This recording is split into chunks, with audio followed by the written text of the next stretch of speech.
Y ahora nos acompaña en el estudio de la agenda pública Juan Ibarrola, especialista en seguridad y Fuerzas Armadas, y una de las voces que sin duda hay que mirar, hay que leer y hay que escuchar para tratar de entender mejor estos temas.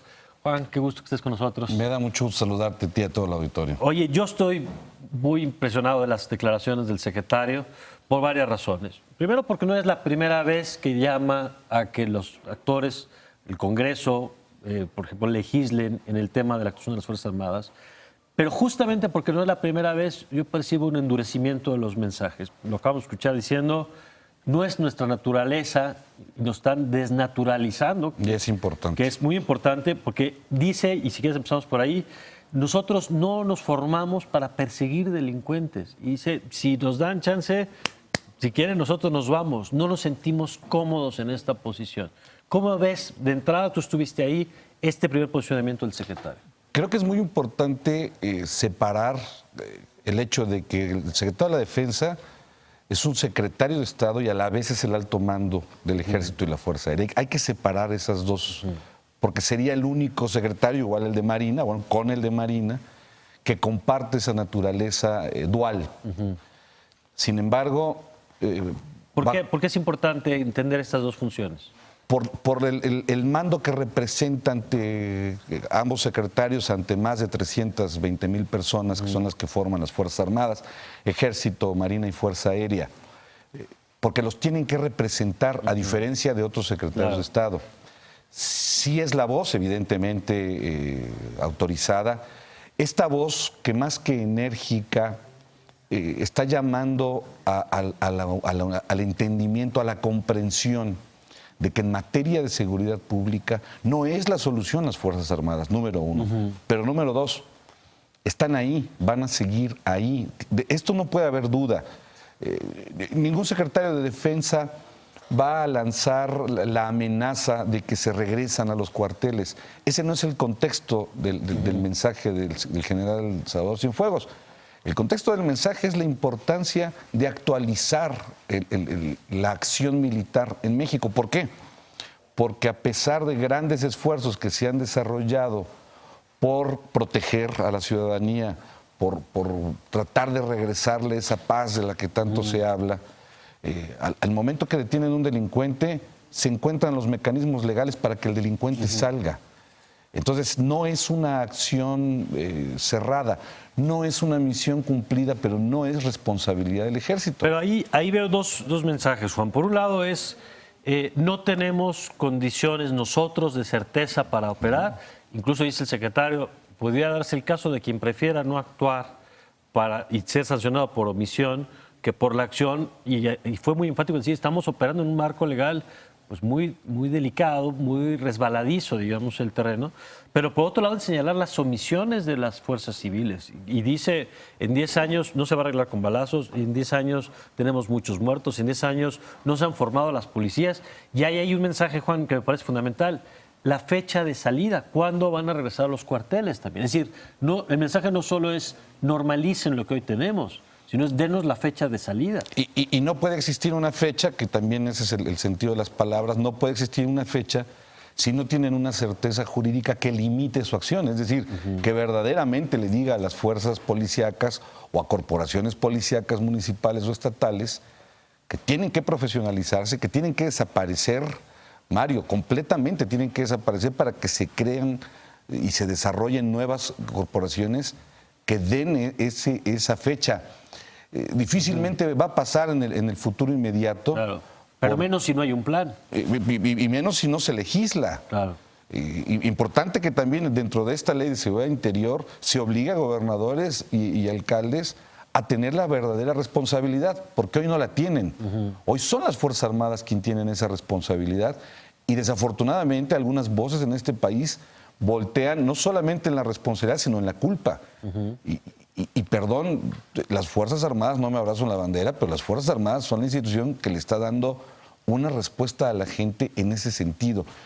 Por eso no se deben desnaturalizar, no debemos de olvidar que son ejército, que son marina, que son fuerza aérea, que no puede estar haciendo esas labores. Pero ¿por qué no las puede estar haciendo? Porque no es la función de las Fuerzas Armadas combatir delincuencia común, como bien lo dijo Cienfuegos. O sea, no van a estar correteando carteristas, no van a estar correteando asaltacasas. Es urgente esta reforma, es urgente esta nueva condición donde esté limitada la acción del ejército. México los necesita y el ejército, la mayoría de la Fuerza Aérea lo saben. Saben que los necesitan porque no hay otra opción. Lo comentábamos ahorita tú y yo. Antes de entrar al aire, antes la intervención de las Fuerzas Armadas era el último recurso. Y hoy son el único. Habrá que regresar a esa parte, porque para eso es una Fuerza Armada permanente como la que tenemos, para que sean el último recurso ante una situación de contingencia tal que alguien levante la mano y pida ayuda. Sin embargo, hoy ya no se trata de eso, hoy están agachando la cabeza para que los soldados y los marinos lo resuelvan. Ahora, me impresiona, Juan, que este llamado lo hemos escuchado por varios años, pero de manera reciente vimos a legisladores que presentaron iniciativas, que fueron todos en el discurso muy sensibles a la demanda de las Fuerzas Armadas, pero en el discurso, porque en los hechos pues ya se acaba el periodo y no pasó nada. Se van de vacaciones el próximo jueves y efectivamente no pasa nada. Creo que esta es una parte importante de esta voz, de este mensaje en este desayuno que se tuvo con medios. No fue una conferencia de prensa, fue un desayuno con medios que se aprovechó para preguntarle al general. Efectivamente, si el Poder Legislativo no toma la responsabilidad, entendiendo que el país que están heredando va a ser un país mucho más convulso del que tenemos, aún y con la acción militar, vamos a tener un problema. No lo están entendiendo. Y lo digo a título personal, los legisladores llevan desde el 2006 prometiendo 10 años. este marco jurídico. Y pasan los años y no sucede nada. Ahora, déjame detenerme un poco en ese punto, Juan. ¿Qué marco jurídico sería el necesario? Y ahí, tú seguramente has visto, hay un sector que ve con preocupación la idea, uno, que se normalice, es decir, que en lugar de que el marco sirva para establecer los términos de la salida, sea de, pues ya está el marco, ya síganse muchachos, porque ya vimos que ustedes son los que pueden hacerlo y llegaron para quedarse. Esa es una preocupación. La otra es que se les den condiciones que disminuyan garantías para los ciudadanos y desplacen funciones del Ministerio Público y entonces se les dé un rol que tampoco tienen, que tampoco creo que están pidiendo, pero que salga contraproducente en términos de seguridad de los ciudadanos y en términos de desgaste también de la propia institución militar. Entonces, ¿qué marco tendría que ser para cumplir con estas preocupaciones de las propias Fuerzas Armadas, pero también de los sectores de la sociedad? El marco ideal, evidentemente, es el que regula, y creo que tienes razón, el que regula la actividad militar en las calles, pero también el que obliga a la parte civil a hacer su trabajo. ¿Qué es lo que sucede con este marco? Y pongo aspectos muy importantes como el que puedan investigar, como el que puedan hacer labores de investigación, que hoy en coadyuvancia con otras autoridades simple y sencillamente no salen. ¿Por qué? Porque tenemos corporaciones infiltradas por la delincuencia, que en el momento en que se empieza a hacer una investigación les avisan y corren. Número uno. Número dos, necesitan poder lograr tener lo mismo que los policías en función de detener, no solamente en flagrancia de delito, como es el caso de los policías. Si para el policía eres sospechoso, te detiene. O sea, eso sucede en México. La pregunta sería, ¿quién prefieres que te detenga? ¿Esa policía corrupta, esa policía que no está preparada, que está al servicio de los intereses criminales? ¿O soldados y marinos que lo único que están buscando, y lo han demostrado, esto no soy yo, es una demostración que se ha hecho en los últimos 10 años, que están con el ciudadano, la voz que insiste que con esta certeza jurídica se va a militarizar el país, se viene un golpe de Estado? Bueno, son voces que no tienen conocimiento mayor de lo que es la acción militar hoy en México. Tenemos un ejército, tenemos una marina armada que tiene facultades constitucionales que solamente las va a poner el presidente. Ojo, no es un tema de los soldados o de los marinos el poder llegar a usar el poder o usar la violencia. Recordemos que las Fuerzas Armadas son el uso legal de fuerza y violencia. Pero ¿qué preferimos? Insisto, ¿qué preferimos? Un día sin soldados, querido Mario, hagamos ese reto, un día sin soldados en este país, y ahí te encargo los resultados que se va a tener. ¿Qué esperarías, Juan, a partir de estas declaraciones del secretario? Porque tiene razón, es un brindis, pero el contenido es una reunión, digamos, de fin de año. El contenido muy interesante. Pero el contenido siempre, sobre todo las Fuerzas Armadas, saben muy bien el valor de la palabra. A diferencia a lo mejor de algunos legisladores que pueden prometer y no cumplen, la palabra de las Fuerzas Armadas, porque se usa poco, porque se usa en momentos relevantes, momentos significativos, creo que tiene gran peso.